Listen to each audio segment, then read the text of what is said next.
4. Satterfield's got 3, and that's pretty much the foul trouble for Greeneville. Again, as now we're shooting bonus the rest of the way, 6:10 left in the game, 52-41. But it'll be 1-1 for Irvin as he's at the line. He misses his first, so it'll be Greeneville ball. You were talking about, 2 injured Greeneville players plus 1 with 4 fouls. That could really limit them here in the last quarter if they do get into very much foul trouble with players getting eliminated. As the shot is no good, stolen as George got the rebound. As stolen again, this time by Gate City. We've got a run out. Irvin's going to shoot it for 3, though, and he's going to miss it. And there's going to be a rebound over the back. That's going to be on David George. That was all ball. All ball. David Joe, I think you're getting the back of their heads confused with the basketball. David George, he never commits a foul. No, David got all ball. It's just his body knocked the gentleman. He just went through the guy to get to the ball. Well, I've always said, if you're going to foul, make it count. You only get 5. He made it count. That guy was posterized up against the back of the Arby's sign. As at the line for Greeneville shooting 1-1 is going to be Satterfield.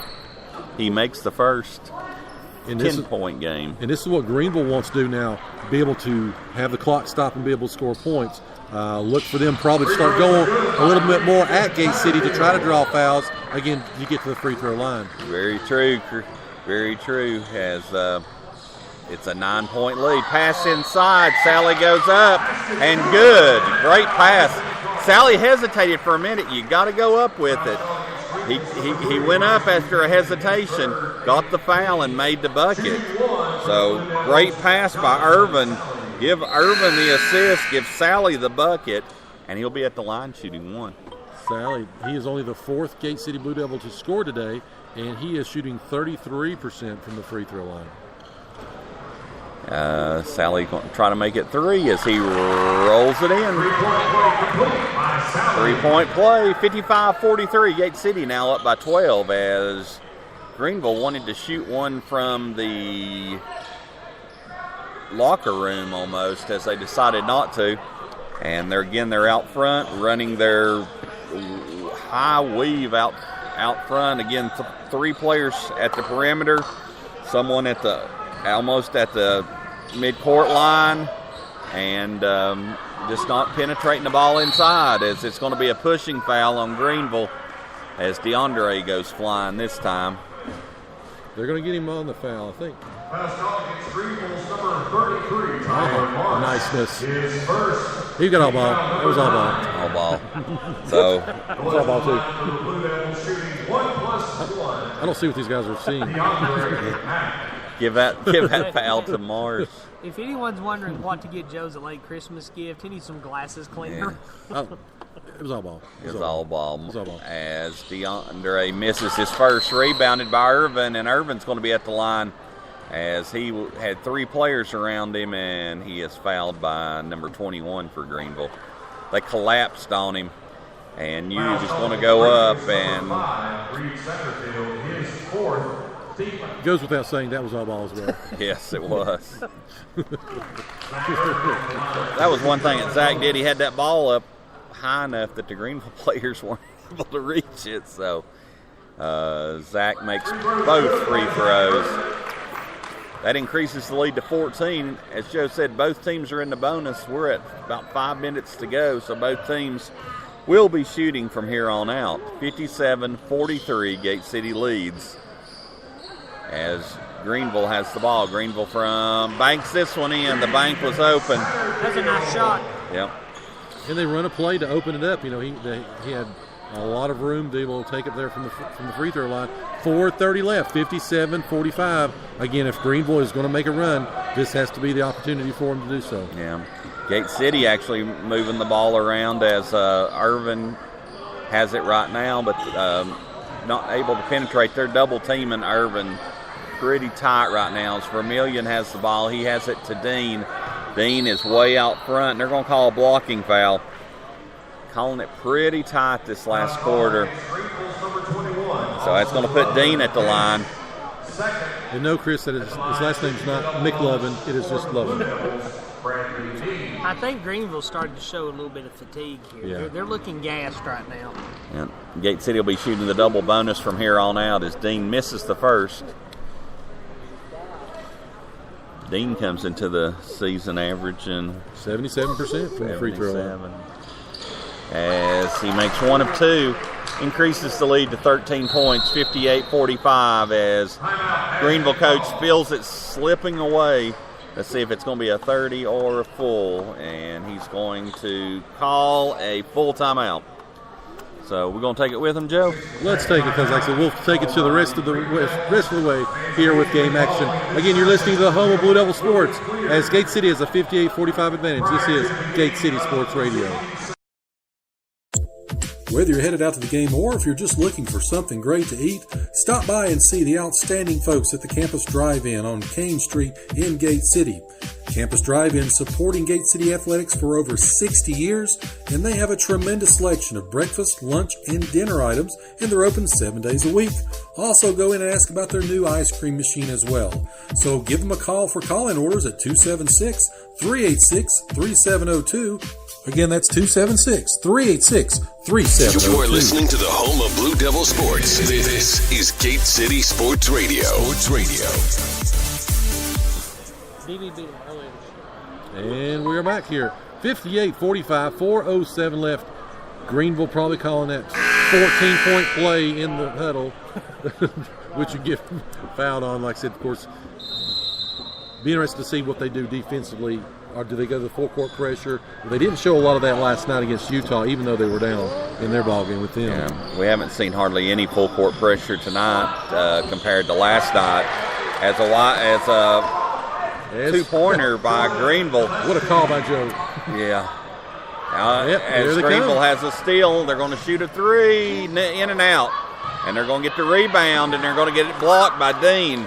Vermillion with the ball. 3 people on Vermillion. And finally, a foul is called.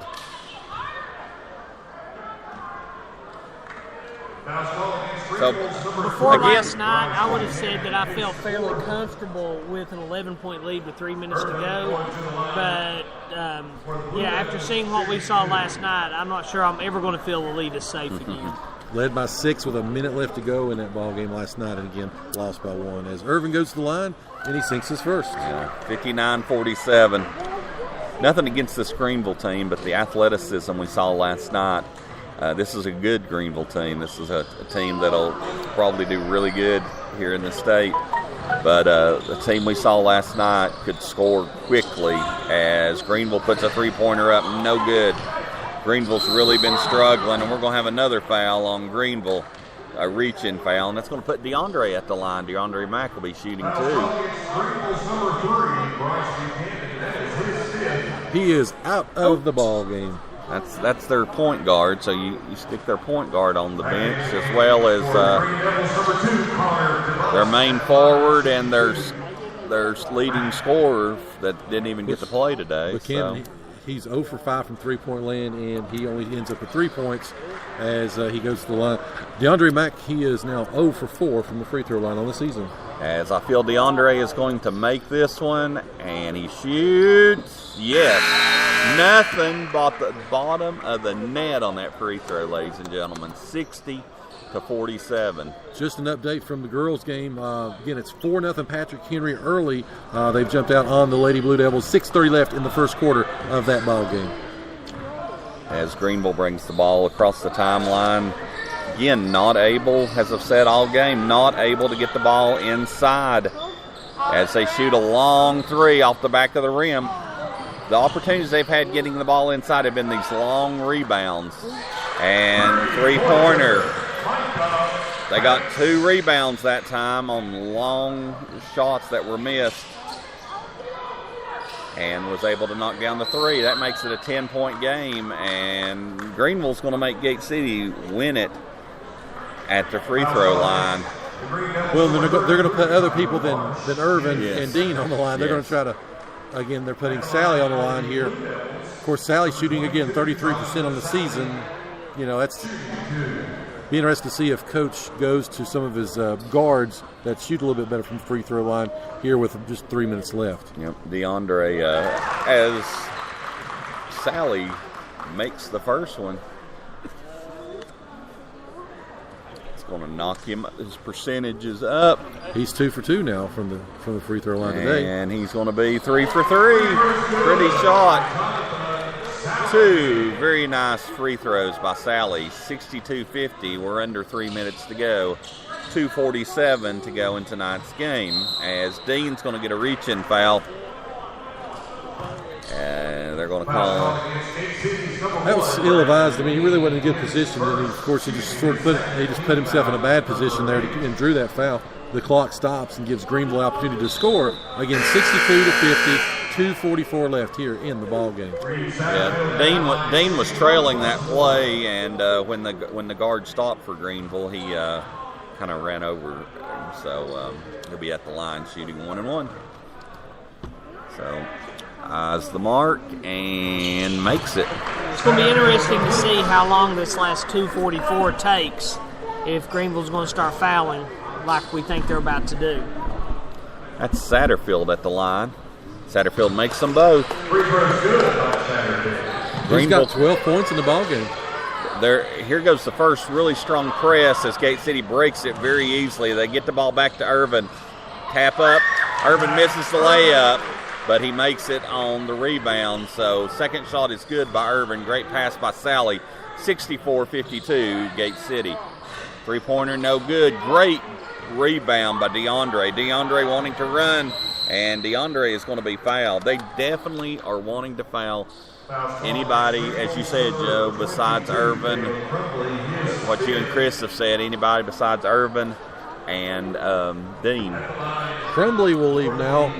He's got his 5th foul. That is, he only leaves with 3 points as well, as Gate City has a 12-point advantage with DeAndre Mack coming. Ooh, saucy. Jordan Gillespie. Oh, naughty. I'm thinking Gate City's determined to not let a fast break occur after DeAndre sinks both of these. They have all 4 players back down under the Greeneville goal. Something we've done is DeAndre misses the first one, 64-52. Greeneville's played it right tonight, trying to foul players that are not very good free throw shooters, and they have the stats that we have, as DeAndre misses both free throws. 1 for 5 from the free throw line, DeAndre Mack is tonight. Coach Vermillion may have him shooting a few free throws if we're able to continue and play tomorrow against Sullivan East. Three-pointer by Greeneville off the front of the rim. Rebounded, blocked. DeAndre said, "Not in my neighborhood." Here comes Zach Irvin. Layup. Reverse layup. Should get some style points on that one. 66-52. 1:47 to go as Gate City slowly starts to pull away, as Greeneville's going to shoot a 3, and they're going to bank it in. It's the second three-pointer they blanked in, so they're going to call a timeout. It's going to be a full timeout again, so we'll stay here. And Tyler Marsh, we talked about him inside. Of course, 6'4", he's does pretty well. He had 9 points prior to that. Of course, that big 3 right there is his first shot from outside, and he hits it again with the 11-point advantage. So, Chris, what's our tabulations in terms of rebounds and steals? Well, I was having to count, and I'm having to add some more columns. Right now, I've got Gate City with 35, and I've got Greeneville with 31 rebounds.